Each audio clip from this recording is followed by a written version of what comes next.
me, Tammy, 26. I consider myself pretty sharp. I'm not one of those girls who falls for every sweet line and pretty lie. I've seen how it works. I've seen my friends get played, get their hearts broken by guys who swore they were different. It's a pattern, a biological imperative almost. Men are wired to take the path of least resistance, and that path is paved with little white lies.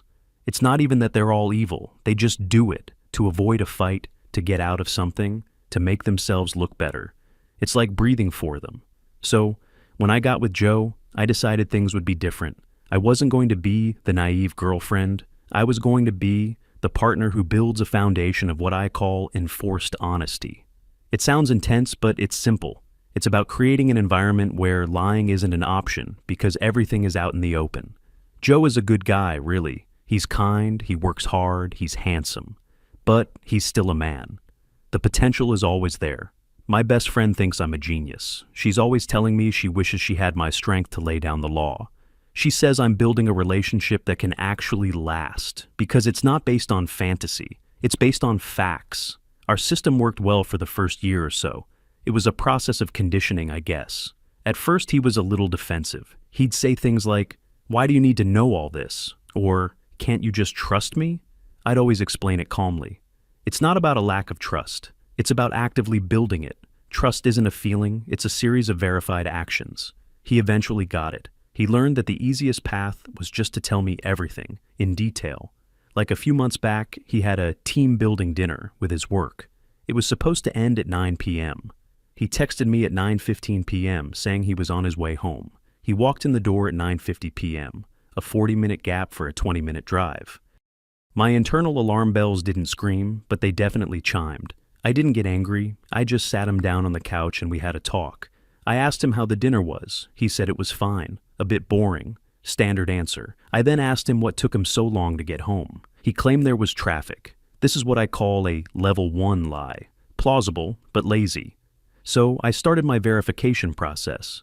I asked which route he took. He told me he came down the main boulevard. I casually opened the traffic app on my phone. "Oh, that's weird," I said.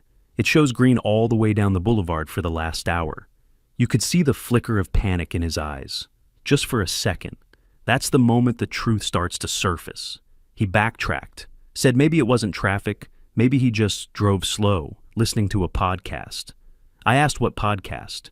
He named one he knew I liked, smart but not smart enough. I asked what the episode was about. He started to stumble, trying to remember details from an episode he hadn't actually listened to. Finally, after a few more gentle, probing questions, he broke. The truth was one of his female coworkers, a new girl in his department, had car trouble. Her car wouldn't start. He and another male colleague had waited with her for a tow truck. It was a perfectly innocent explanation. So, why lie? He said he knew I'd get the wrong idea if he mentioned being alone with another woman after dark. I told him that the lie was 1,000,000 times worse than the truth. I explained that by trying to protect me, he was actually disrespecting me and our relationship. He apologized profusely. He showed me the texts from the coworker thanking him. Everything checked out. In the end, I wasn't even mad. I was satisfied. The system had worked. It had exposed a lie, brought the truth to light, and we ended the night with a hug and a lesson learned. He understood that it was just easier to be honest from the start. I went to bed feeling secure, vindicated. That was our normal, a series of checks and balances that kept our relationship pure. He'd call me from the parking lot when he left the office so I could time his commute. He'd send me a picture of his friends when he was out with them, so I knew who was there. He gave me all his passwords without me even having to ask, a sign that he was fully on board with our project of honesty. I never abused it. I only checked his stuff when I had a legitimate reason to be suspicious, a gut feeling. My intuition is very sharp. Most of the time, I found nothing. And that was good. It meant the system was working as a deterrent. But every now and then, I'd find something small. A deleted call to his ex from months ago. He claimed it was a butt dial. A search for a female celebrity's Instagram. Minor infractions, but they proved my point. The male mind is always wandering. Constant vigilance is the only antidote. His best friend, Luis, was a factor I always had to consider. Luis is single and has that kind of frat boy energy, even though he's almost 30. He was the one who could be a bad influence. Whenever Joe was out with Luis, my verification protocols were at their highest level. I needed to know the exact plan, which bar, who else was coming, what time they expected to be done. Joe called it my itinerary request. He said it teasingly, but I knew he understood its importance. It was all about removing opportunities for bad decisions. If he knew he had to account for every minute of his time, he'd be less likely to do something he shouldn't. This wasn't about controlling him. It was about helping him be his best self, for us. It was a stable, predictable, and honest ecosystem we had built. And then, one evening a couple of weeks ago, the whole ecosystem collapsed. It was nothing special, just a regular weeknight. Joe had mentioned earlier in the day that he and Luis were going to grab a beer after work to decompress. A project they were on had been a nightmare, and they needed to vent. Fine by me. I gave him the usual rundown. Okay, have fun. Just don't be out too late. It's a work night. Text me when you get there, and text me when you're leaving. He agreed, said he'd probably be home by 10 p.m. At 7:30 p.m., I got the "made it to the bar" text. Good. At 9:45 p.m., I sent a text. Thinking of heading home soon? No reply. 10 p.m. came and went. Silence. 10:15 p.m. I called him. It went to voicemail. Now the alarm bells weren't just chiming, they were ringing. This was a breach of protocol, a big one. My mind started racing through the possibilities. He wasn't in an accident, his phone was on. So he was ignoring my call. Why? The only reason to ignore a call from your girlfriend is if you're with someone you don't want her to know you're with. The story wrote itself in my head. They met some girls at the bar. He's trying to play it cool. He's being the fun guy for his single friend Luis. My heart started to beat faster, a mixture of anger and a weird sense of excitement. The thrill of the chase. I knew I'd get the truth out of him. He walked in the door at 10:47 p.m. I was sitting on the couch, phone in my hand, ready. I had my calm, therapeutic voice prepared. He looked tired. He dropped his keys in the bowl by the door. "Hey," he said, avoiding my eyes. Classic guilt behavior. "Hey," I replied, keeping my tone even. "You're late." "I know, sorry. We got to talking and lost track of time." He started to walk toward the bedroom. I stood up.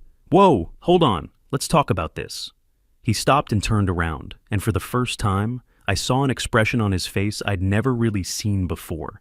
It wasn't guilt. It wasn't annoyance. It was just blankness, emptiness. "What's there to talk about?" he asked. "I'm late." I said I'm sorry. "I called you," I said, holding up my phone as evidence. "You didn't answer." My phone was in my pocket. It was loud in the bar. "I didn't hear it," he said, a flurry of level 1 lies. I was ready. I took a deep breath, prepared to dismantle his story piece by piece, just like all the other times. "Which bar did you go to? The usual one?" "Yeah, the one downtown." "It's not usually that loud there on a weeknight," I countered. What was going on? A special event? I was trying to box him in, make him trip over his own details. It was the crucial first step, but he didn't take the bait. He just looked at me. The blankness in his eyes was unnerving. Then he said, "I was at the bar with Luis, Tammy."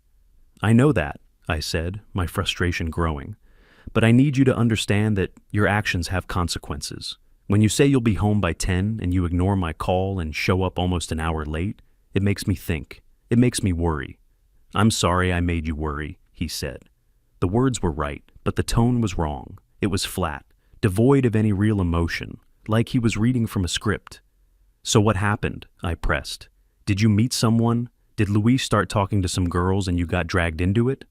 This was the part where he was supposed to get defensive, deny it vehemently, and in his over-the-top denial, I would find the seeds of the truth. But he didn't deny it. He didn't do anything. He just stood there for a moment. Then he shrugged, a tiny, almost imperceptible movement. "No," he said. "Just no. Not, 'Of course not, honey. I would never.' Not, 'How could you even think that?' Just a single empty word." I was flabbergasted. This wasn't in the script. This wasn't how the game was played. "That's it? Just no?" I asked, my voice rising. "After all this, after ignoring my call and breaking our agreement, all you can say is no." He met my gaze. The emptiness was still there. It felt like I was looking at a stranger. "I already told you what happened," he said, his voice as steady and flat as a frozen lake. "We went to the bar. We had some beers. We talked. We lost track of time. Then I came home. He turned and walked into the bedroom, leaving me standing alone in the living room. I could hear the shower turning on. I stood there for what felt like 10 minutes, completely frozen. My brain was working overtime, trying to process what had just happened. This was a new strategy. He'd never done this before. The stonewalling, the refusal to engage. It was brilliant in a terrifying way. He wasn't giving me any details to pick apart. He wasn't giving me any emotional reactions to analyze. He was giving me nothing, a perfect smooth wall of non-information. My friend was right all along. I'd read articles about this. This was a classic manipulation tactic, withholding information to make the other person feel crazy.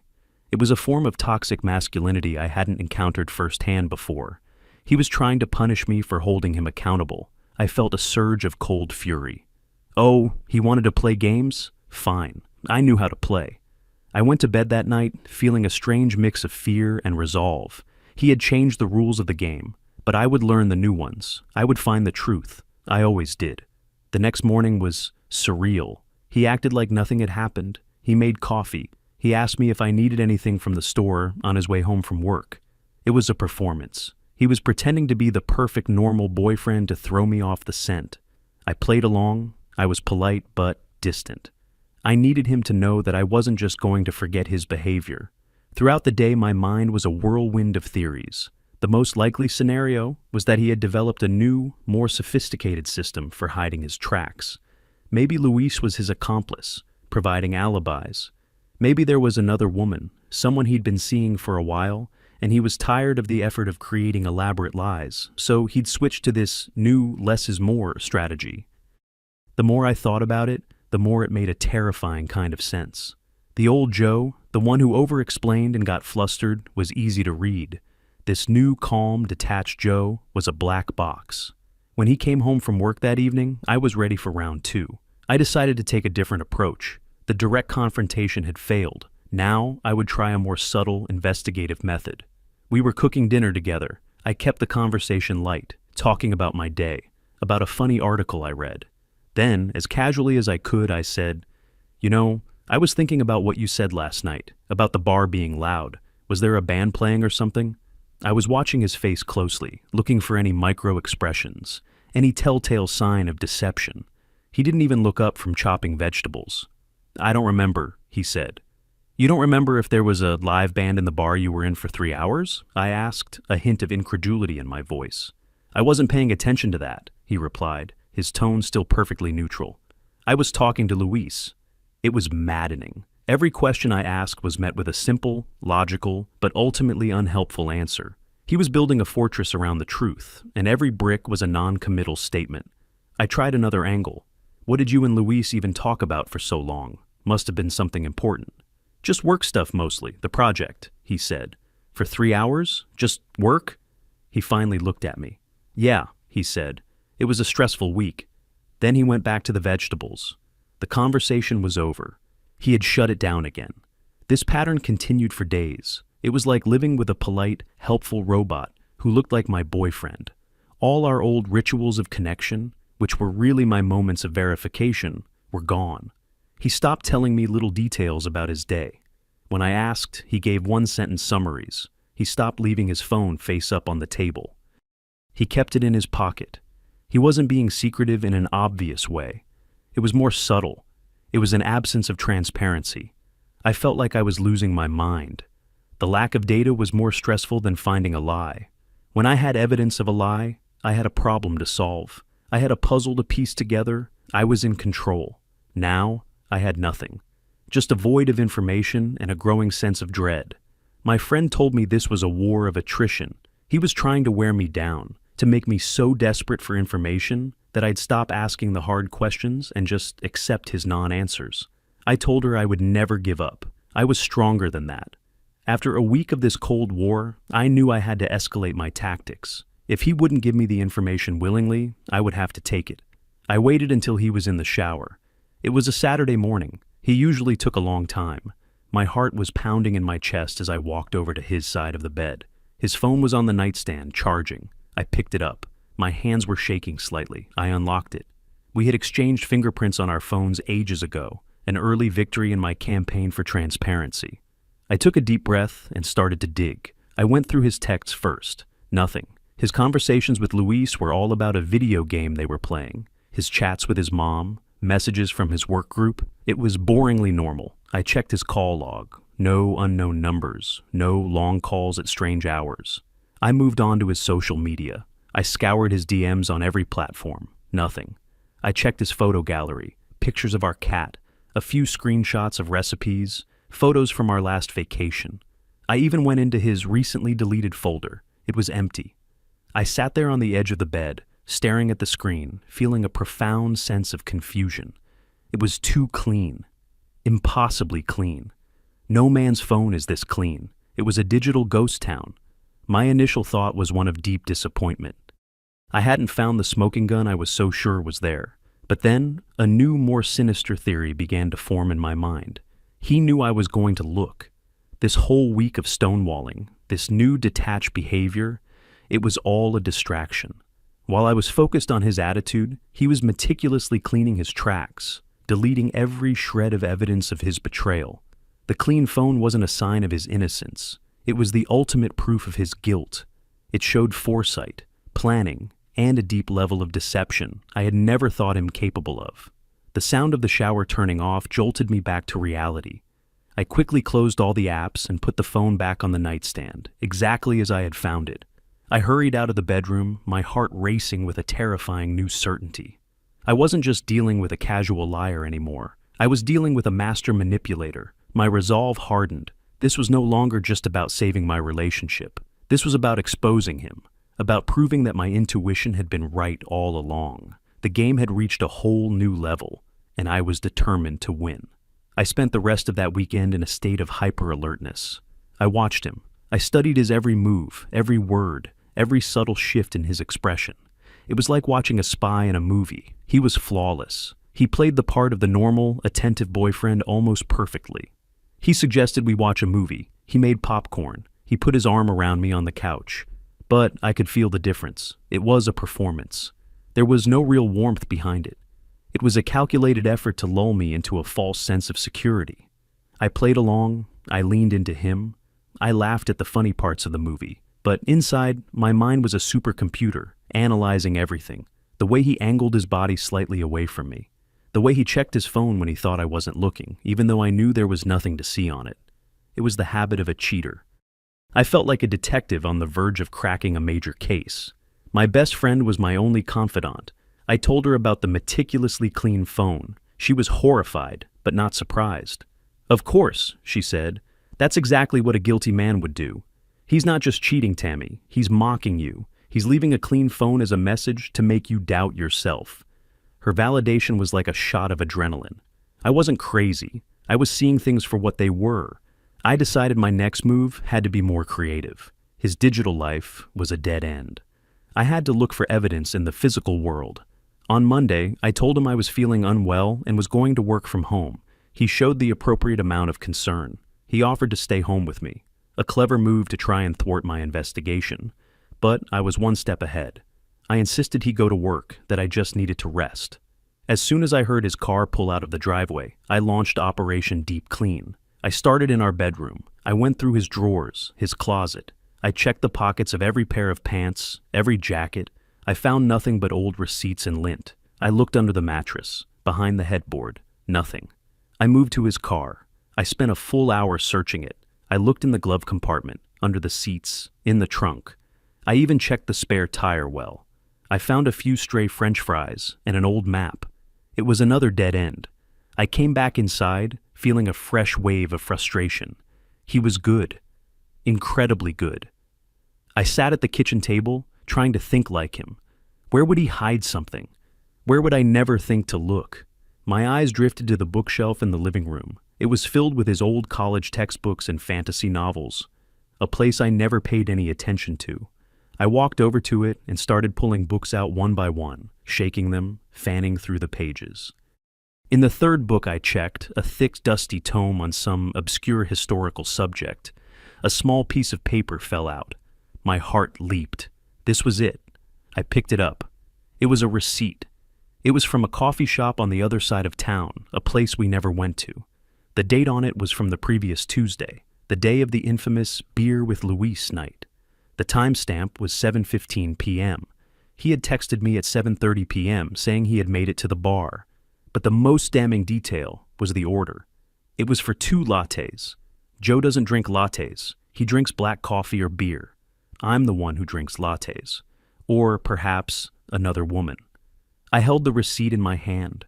It was a small, flimsy piece of paper, but it felt as heavy as a stone tablet. This was it. The smoking gun. He hadn't been at the bar with Luis at 7:15. He had been at a coffee shop with a woman. The whole story about the bar was a lie, a cover for his real rendezvous. I took a picture of the receipt with my phone. Evidence. I carefully placed it back in the book and put the book back on the shelf.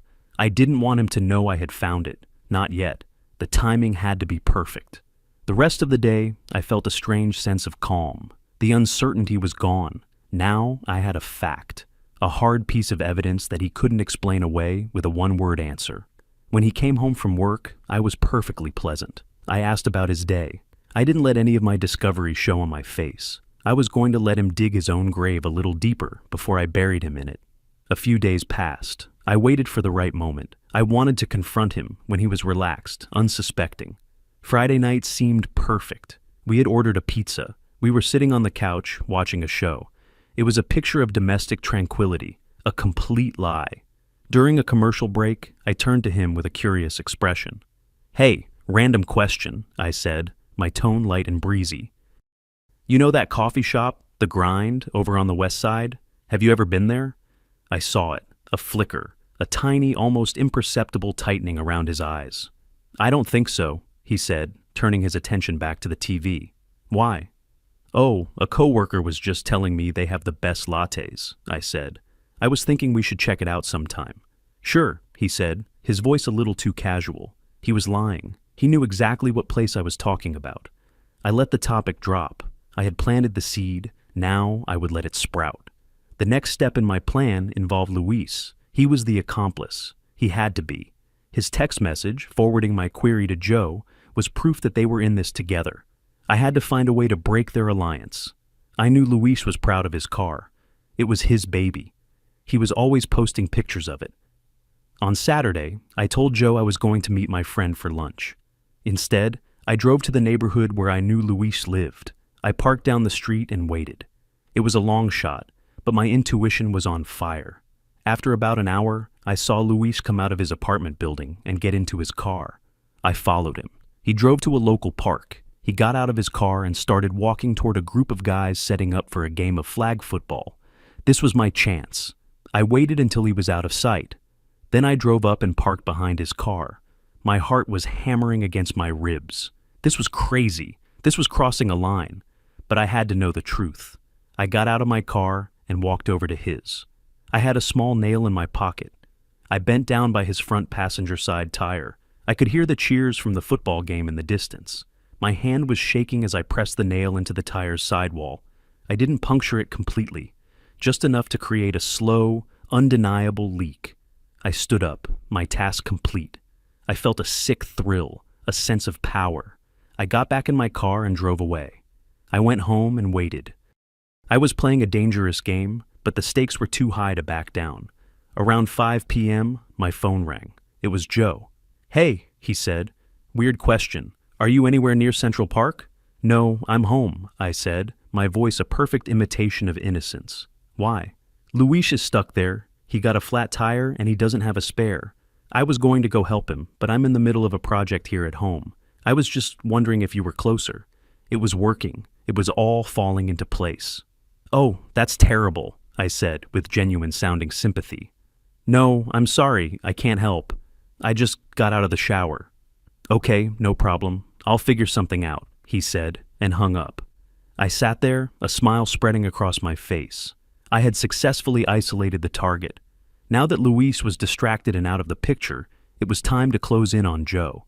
I gave it another hour. Then I walked into the living room, where Joe was fixing a wobbly leg on a bookshelf. I held my phone in my hand, the picture of the receipt on the screen. I decided to start the final interrogation. "So, I got bored earlier and was doing some decluttering, I began, my voice calm and steady. I was going through some of the old books on the shelf. He didn't look up from his work. Yeah? Yeah. And I found something interesting. I walked over and showed him my phone. He glanced at the screen. He saw the receipt. He stopped what he was doing. He slowly stood up and looked at me. The blankness was gone from his eyes. It was replaced by something else, something I couldn't quite read. It wasn't anger. It was more like disappointment. "You went through my things," he said. It wasn't a question. It was a statement of fact. "I was looking for the truth," I shot back, feeling a surge of righteous power. "Something you've been refusing to give me." He looked from the phone back to my face. "And what truth do you think you found, Tammy?" "I found proof that you're a liar," I said, my voice trembling slightly with the force of my conviction. "You weren't at the bar with Luis that night. You were at this coffee shop, with someone else, someone you bought a latte for. I had him. He was cornered. There was no way he could talk his way out of this one. I waited for the confession, the apologies, the begging. He was silent for a long moment. He just looked at me. Then he let out a long, slow sigh. It was the sound of a man completely and utterly defeated. "You're right," he said softly. My heart skipped a beat. This was it. "I was at that coffee shop," he continued, his voice heavy with resignation. "And I did lie about it." "Who was she?" I demanded, the name a burning question on my tongue. He shook his head slowly. "It wasn't a she," he said. "I was meeting with a headhunter." I stared at him, confused. "A what?" "A recruiter," he explained. "For a new job. The initial meeting was supposed to be a secret. I didn't want to tell anyone, not even you, until I knew if it was a real opportunity. I didn't want to get your hopes up for nothing." I was speechless. A job interview? "The latte?" I stammered. "You don't drink lattes." "I know," he said. I was nervous. I saw it on the menu and just ordered the first thing I saw. I didn't even drink it. The story was plausible. Too plausible. It was a perfectly constructed lie, designed to cover all the bases. "And Luis?" I challenged. "He lied for you? He was your alibi?" Joe looked down at the floor. "I didn't tell him the truth either. I just told him I needed him to cover for me for an hour, that I had to take care of something personal, and I didn't want you to worry. He's my best friend. He trusted me." He looked back up at me, and now I could see the emotion in his eyes. It was hurt. Deep, profound hurt. "I was going to tell you everything this weekend," he said, his voice cracking slightly. "I got a second interview. It's a huge opportunity, a big step up. I was going to surprise you with the good news." I stood there, the whole narrative I had so carefully constructed crumbling around me. But I couldn't let it go. It still didn't explain everything. "But why?" I asked, my voice barely a whisper. "Why did you change? Why did you stop talking to me?" He looked at me as if I had asked the most obvious question in the world. "Because I was tired, Tammy," he said. "I was so tired." "Tired of what?" "Of the tests," he said, his voice gaining a bit of strength. "Of the interrogations. Of having to justify every minute of my day. Of living in a constant state of being a suspect in my own life." He gestured around the room. "Our entire relationship has become a courtroom, and I am always on trial. And I realized I can't win. It doesn't matter if I'm innocent. Because you don't want innocence. You want guilt. Your whole system is designed to find it, even if it has to invent it." He picked up a screwdriver from the floor. That night, when I came home late from the bar, I really did just lose track of time talking with Luis after my meeting. And when you started questioning me, I just couldn't do it anymore. I didn't have the energy to present my case, to provide a mountain of evidence to prove something so simple. So I just stopped, he said. I decided to stop explaining myself. I wanted to see what would happen if I just told the simple truth, without all the decorations you require. He looked directly into my eyes. And now I see. What happens is this. You tear apart my life, you go through my private things, you vandalize my friend's property. My blood ran cold. What are you talking about? Luis called me when he was waiting for the tow truck, Joe said, his voice dangerously quiet. He found a nail in his tire, a clean puncture in the sidewall. He said it looked deliberate. Funny, isn't it? The timing of it all. I had no words. I couldn't deny it. The truth was written all over my face. A tear rolled down his cheek. Just one. I lied about meeting a recruiter to avoid one of your interrogations, he said. But you did all of this because you enjoyed the interrogation itself. He looked at me one last time with a look of finality and pity. You don't want an honest man, Tammy, he said. You want a man who is constantly confessing, and I have nothing left to confess. The silence in the room was absolute. It was so quiet I could hear the hum of the refrigerator. His words hung in the air between us, heavy and sharp. You want a man who is constantly confessing. The accusation echoed in my head. It was absurd. It was the opposite of what I wanted. I wanted a man who had nothing to confess because he was honest from the start. But looking at his face, at the raw pain and exhaustion in his eyes, I felt a crack form in the foundation of my certainty. I opened my mouth to defend myself, to explain, to tell him he was wrong, that he was twisting everything. I wanted to tell him that all my actions, as extreme as they might seem, were born from a desire to protect us, to build something real. But no words came out. What could I say? He knew about the tire. He knew I had systematically dismantled his privacy. He saw my actions not as a desperate search for truth, but as a cruel and obsessive game. I started, but my voice failed me. He didn't wait for me to finish. He turned away and went back to the bookshelf, his movements slow and deliberate. He wasn't yelling. He wasn't throwing things. That I could have handled. An angry fight would have been familiar territory. It would have been a battle I knew how to wage. This was worse. This was a quiet, final judgment. He picked up his tools and put them back in the toolbox, snapping it shut with a click that sounded like a gavel. He walked past me and went into the bedroom. I didn't follow.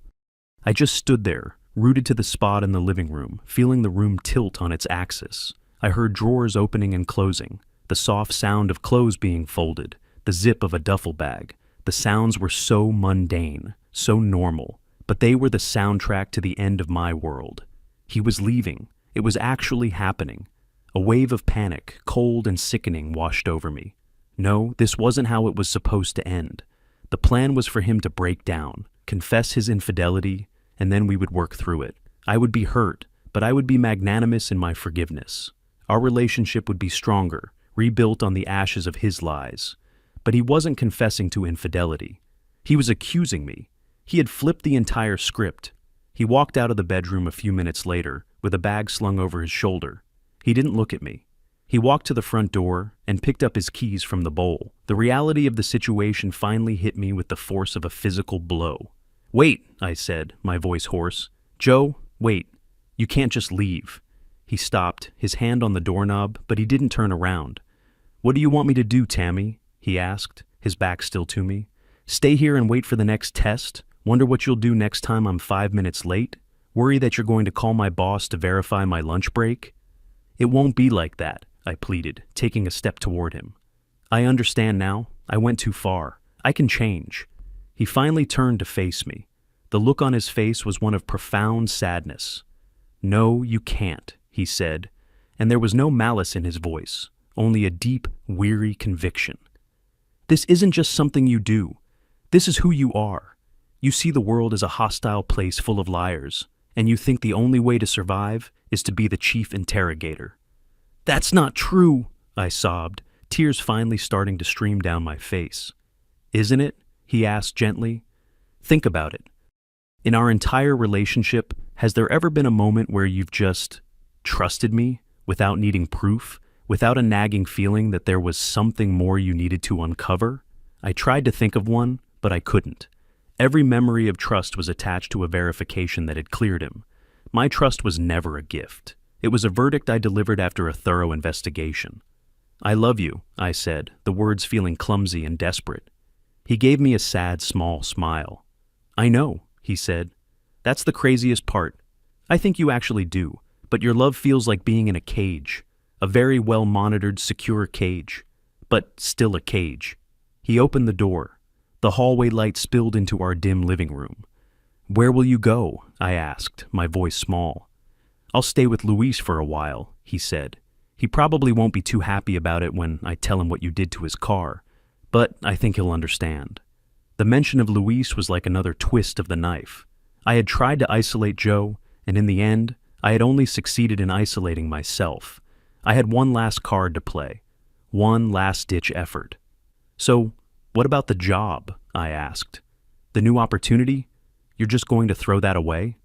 I thought maybe the shared dream of a better future could pull him back. He looked at me, and for the first time, a flicker of something hard, like steel, appeared in his eyes. "The new job is in another city," he said quietly. The floor dropped out from under me. "I was going to ask you to move with me," he continued.